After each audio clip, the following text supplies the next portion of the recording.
Nagkalat lang mga idol ang Gilas Pilipinas ni Coach Josh Reyes sa FIBA World Cup Under-17. Malinis na tinapos ang tournament na walang panalo. Worst finish sa history ng Gilas. Malaking sampal kay Coach Josh Reyes ang nagawa ni Coach Tim Cone sa OQT. So sa kakatapos nga lang na Olympic qualifying tournament, pinakita at pinatunayan ng ating national team na Gilas Pilipinas na kaya nating makasabay sa mga malalakas na team sa buong mundo. Nakuha ng Gilas ang paghanga ng FIBA matapos nating talunin ang ranked number 6 na Latvia. Kung di lang talaga nagkaproblema sa lineup ng Gilas, kung di lang na-injured si Kai Sotto kontra Georgia at Brazil, baka nag-iba pa ang resulta. Nakita natin na nagkaroon talaga ng sistema ang Gilas Pilipinas nang si Coach Tim Cone na ang namuno. Before semis nga umangat ang Pilipinas sa ranking ng OQT. Bago magsimula ang tournament, wala tayo sa top 12 mga idol. Pero after ng dalawang laro, biglang angat ang Gilas sa pang-10. No disrespect mga idol, pero malaking sampal to kay Coach Josh Reyes dahil yung pinagmalaki niyang team ng Italy nung World Cup last year from rank number 7 sa unang labas ng OQT, bumagsak na lamang ito sa ibaba ng Gilas Pilipinas. Matatanda noong sinabi ni Coach Josh ang salitang Italy is Italy, yung tipong di pa nga nagsisimula ang laro, talo na ang nasa isip, yung pinagmumuka sa atin na hindi talaga natin kaya ang Italy. Pati nga ang Dominican Republic na nakalaban din natin ng World Cup ay nasa baba na lang ng Gilas Pilipinas. Kabilang banda naman mga idol sa FIBA World Cup Under-17, champion ang Team USA.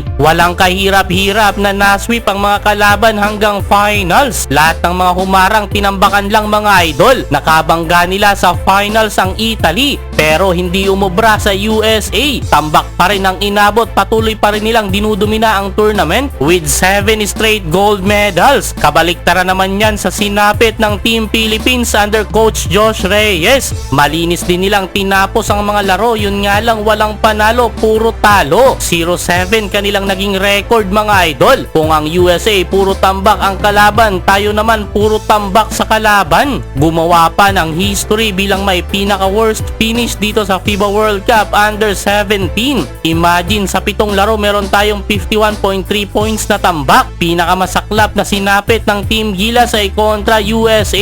Muntik nang umabot 100 ang nilamang, 141-45. Sa 16 teams na kasali, Pilipinas ang nasa pinakahuli. Malinis na malinis talaga mga idol.